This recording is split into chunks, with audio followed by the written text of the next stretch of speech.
Sir के ऊपर से जा रहा है। वैसे देखा जाए तो अपना हाइट भी बहुत ज़्यादा है। तो ये सब बड़े बड़े डायलॉग समझ में नहीं आ रहे थे, क्योंकि मैं जिस परिवार से बिलोंग करता हूँ, मेरे परिवार में हम 3 भाई, सबसे बड़ी बहन। लगभग 1997 मतलब 27 साल पहले मेरे पिताजी चले गए। 21 साल पहले मेरी माँ चली गई। मैं ज़्यादा पढ़ा लिखा नहीं हूँ, मैं सिर्फ 9 पास हूँ। पिताजी जाने के बाद में स्कूल छोड़ना पड़ा मुझे और मेरे बड़े भाई को। और हम लोग जो कमाई करते थे, उस कमाई में घर नहीं चल रहा था। बहुत सारी एडजस्टमेंट करके घर को चलाना पड़ रहा। और इस स्थिति में ये बिजनेस जब देखा तो 2,10,000 समझ में नहीं आया। सपनों की भाषा समझ में नहीं आई, क्योंकि आम इंसान लाइफ में कभी सपना देखता नहीं है। जानते हो क्यों? आप और हम डरते सपना देखने से, क्योंकि आपको और हमें लगता है सपना देखने के लिए क्या चाहिए?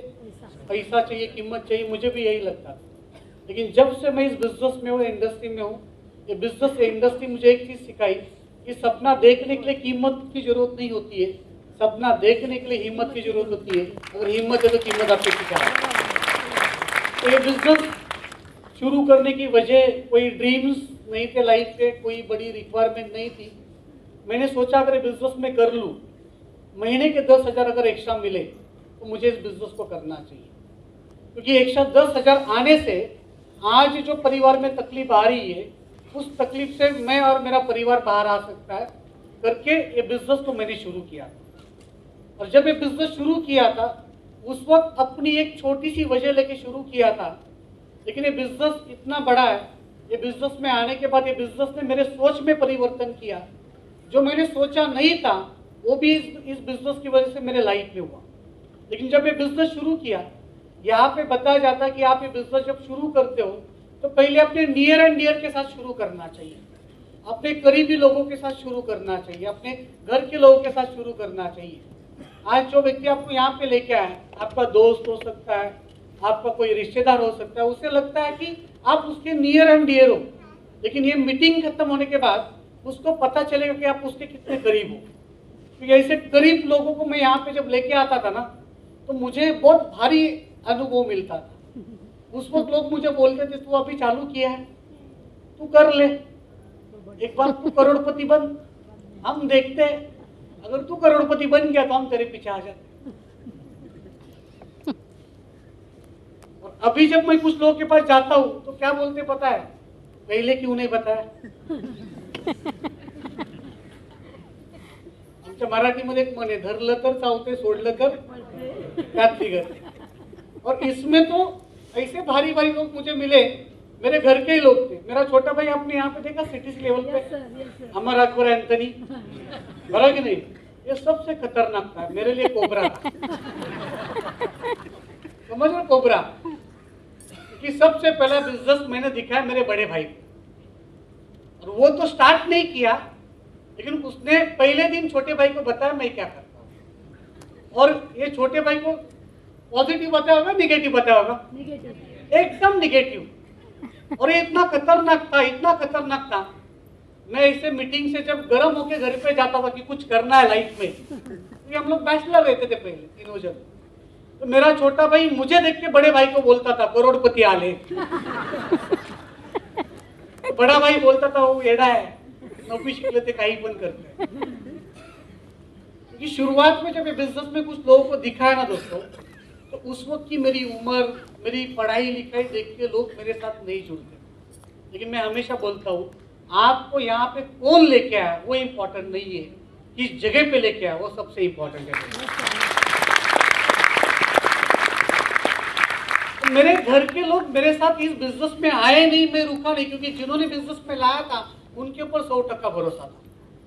कभी कभी क्या होता है कि जब आप बड़ी शुरुआत करते हो ना, तो पहला विरोध आपको घर से होता है। सही बात है। और जब आपको घर से विरोध हो रहा है ना, तो समझ लेना कि आप लाइफ में कुछ बड़ा करने जा रहे हैं।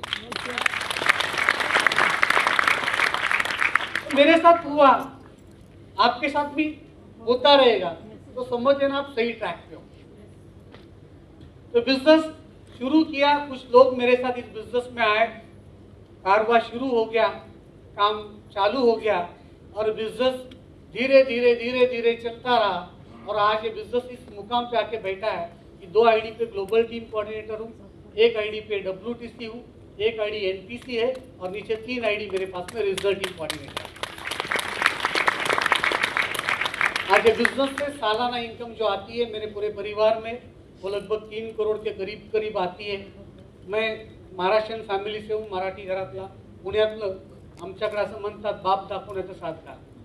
तर बऱ्याचशा लोकांना असं वाटतं की या ठिकाणी आलेले लोक, यहाँ पे जो लोग आए वो फेंकते, वो झूठ बोलते। लेकिन दोस्तों मैं आपको बताऊं कि ये जो स्टेज जो है हम लोगों के लिए मंदिर मस्जिद बराबर है। तो इस स्टेज के ऊपर खड़ा रह के बात करना है तो वही बात करना है जो आपके लाइफ में हकीकत में हुआ है। आप में से किसी को भी डाउट है, जितने भी लोग यहाँ पे आए जिन्होंने अपनी बात रखी, हर एक व्यक्ति के पास उसका एविडेंस रहेगा। मेरे पास भी लास्ट 3 साल का मेरा खुद का इनकम का एविडेंस है। फॉर्म 26S में यहाँ पे लेके आओ, लास्ट 3 साल में मेरे पैन कार्ड के ऊपर जो इनकम टैक्स की वेबसाइट के ऊपर जो फॉर्म 26S निकलता है, जहाँ पे हमारी कंपनी हमारा TDS भरती है, और वो TDS पे होने के बाद जैसे कंपनी का रिटर्न होता है, वो रिटर्न होने के बाद में इनकम टैक्स के साइट के ऊपर फॉर्म 26S निकलता है। और ये 3 साल का मेरा फॉर्म 26S ये कहता है कि मेरे खुद के पैन कार्ड के ऊपर जो इनकम जनरेट हुआ है वो लास्ट 3 साल में नियर अबाउट 7 करोड़ से भी ज्यादा इनकम। बाहर एक छोटा सा गाड़ी खड़ा है, 1.25 करोड़ का जगुआर, और मेरे ख्याल से आज इतना ही काफी है, इससे ज्यादा बोलने की जरूरत नहीं है।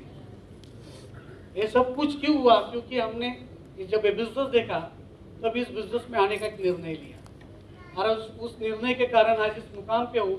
आज जो भी व्यक्ति आपको यहाँ पे लेके आया उसके ऊपर विश्वास करना और अपने और अपने परिवार की